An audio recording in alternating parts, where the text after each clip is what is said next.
Whilst we're still in the preferences section dealing with editing, let's look at more about event selection. Okay, we use the up and down arrow commands for selecting tracks only. When that's not enabled, you move that down, select an event, and it'll move the events as well. So use the up and down arrow keys. It'll actually scroll through the events if one is selected.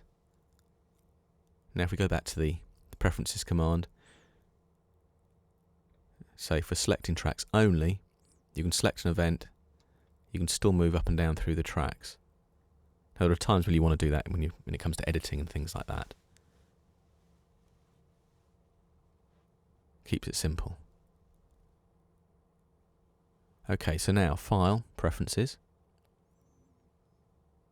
Let's look at track selection follows event selection.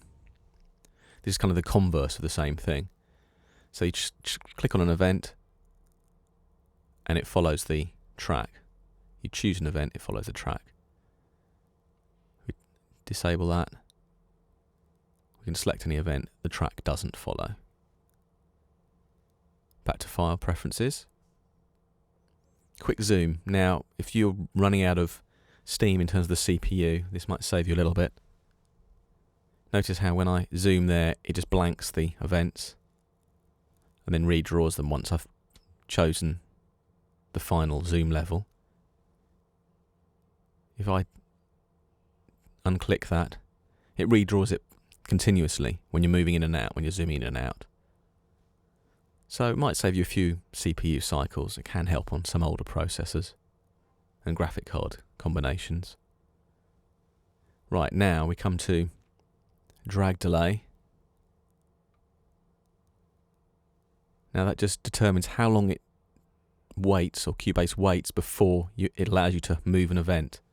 If that's to 0, you can just move events straight away. As soon as you select it, it'll start moving it. If it's a bit longer, it'll wait a little while. It stops you making accidental movements of parts and things like that. And we talked recently about track types and track time types. This just determines in the preferences here what the default type is. Normally it'd be musical, but sometimes you might actually change that. You can get it to follow the main transport display as well.